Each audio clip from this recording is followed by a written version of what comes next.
மாணவர்களிடையே பாதுகாப்பு மற்றும் ஒழுக்கத்தை பேணுவதற்கான தீவிர முயற்சிகளின் ஒரு பகுதியாக சிலாங்கூர் காவல்துறை மாநிலம் முழுவதும் 79 பள்ளிகள் மற்றும் விடுதிகளில் ஆய்வுகளை மேற்கொண்டுள்ளது.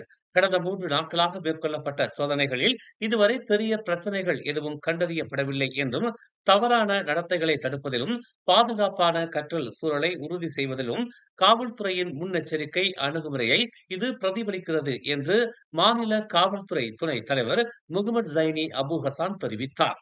மேலும் இந்த ஆண்டு சிலாங்கூர் பள்ளிகளில் மொத்தம் 265 பகடிவதை சம்பவங்களும் 954 மாணவர் துஷ்பிரயோக சம்பவங்களும் பதிவு செய்யப்பட்டுள்ளன.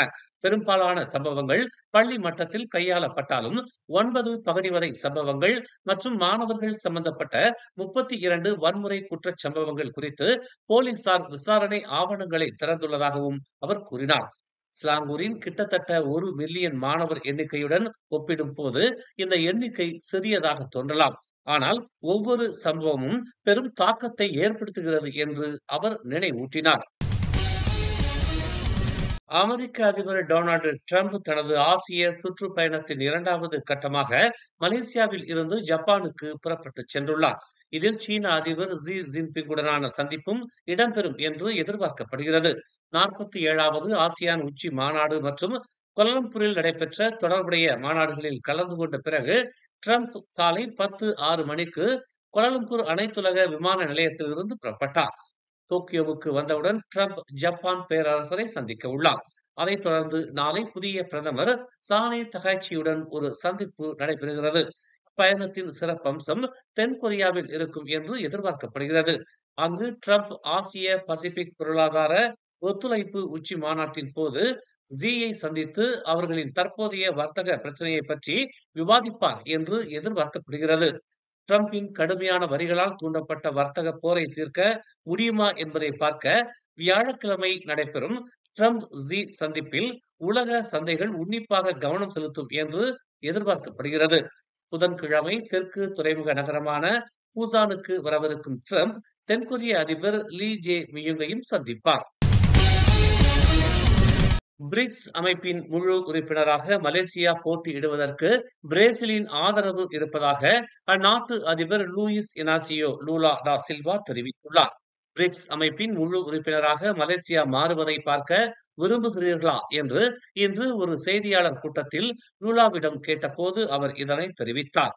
நமது நடத்தைகள் எப்போதும் கணக்கில் எடுத்துக் கொள்ளப்படுகிறது என்பதை தமது வாழ்வில் தாம் கற்றுக்கொண்டதாக தெரிவித்த அவர், பிரிக்ஸ் அமைப்பின் முழு உறுப்பினராக மலேசியாவுக்கு பிரேசிலின் ஆதரவு இருக்கும் என்று உறுதி அளித்தார். 47வது ஆசியான் உச்சி மாநாடு மற்றும் தொடர்புடைய தனது 2 நாள் பயணத்தை முடித்துக் கொண்டு திரும்பியிருக்கும் அமெரிக்க அதிபர் டிரம்ப் மலேசியாவை ஒரு சிறந்த, மிகவும் துடிப்பான நாடு என்று வர்ணித்துள்ளார். தனது ட்ரூத் சோசியல் கணக்கில் ஒரு பதிவில் 47வது ஆசியான் உச்சி மாநாடு மற்றும் தொடர்புடைய மாநாடுகளை நடத்தும் மலேசியாவுடன் அமெரிக்கா பெரிய அளவிலான வர்த்தகம் மற்றும் அரிய வகை நில வள ஒப்பந்தங்களில் கையெழுத்திட்டுள்ளதாக கூறினார். மிக முக்கியமாக நேற்று தாய்லாந்துக்கும் கம்போடியாவிற்கும் இடையிலான அமைதி ஒப்பந்தத்தின் அடையாளத்தையும் தாம் கண்டதாகவும் அவர் மேலும் தெரிவித்தார். போர் இல்லை, மில்லியன் கணக்கான உயிர்கள் காப்பாற்றப்பட்டன. இதை செய்திருப்பது மிகவும் பெருமை. இப்போது ஜப்பானுக்கு புறப்படுகிறேன் என்று டிரம்ப் பதிவிட்டுள்ளார்.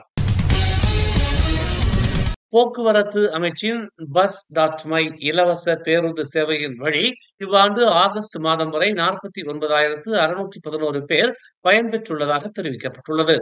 பஸ்.மை சலுகை அட்டை திட்டத்தை பயன்படுத்தும் பயணிகளில் 78 விழுக்காட்டினர் மூத்த குடிமக்கள் என்று போக்குவரத்து துறை அமைச்சர் அந்தோனி லோக் தெரிவித்துள்ளார்.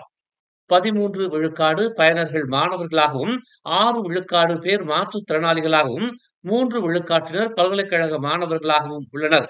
இந்த சேவை மாநில தலைநகரங்கள் மற்றும் கிள்ளான் பள்ளத்தாக்கு பகுதிகளை மையமாக கொண்ட ஸ்டேஜ் பஸ் சேவை மாற்ற திட்டத்தின் கீழ் செயல்படுகிறது. இந்த சேவை தற்போது Kangar, Kota Setar, Ipoh, Seremban, Malacca, Johor Bahru, Kuala Terengganu, கோத்தபாரு மற்றும் பூச்சிங் ஆகிய இடங்களில் இயங்குகிறது என்று அந்தோனி லோக் தெரிவித்தார்.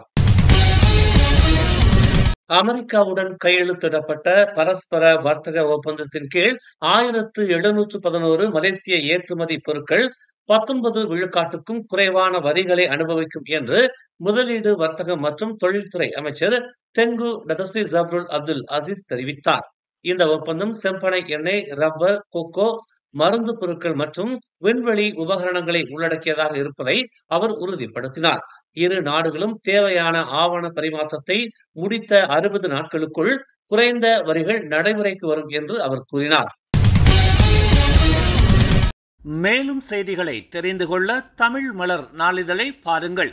உடனுக்குடன் செய்திகளை தெரிந்து கொள்ள தமிழ் மலர் இணையதளம், தமிழ் மலர் செயலி மற்றும் மலர் டிவி யூடியூப் சேனலை வலம் வாருங்கள். எங்களோடு இணைந்திருக்க மலர் டிவியை பதிவு செய்து கொள்ளுங்கள். உறவுகள் மகிழ்ந்திட விருப்பம் மற்றும் பகிர்வு சேவையை சொடுக்கிடுங்கள்.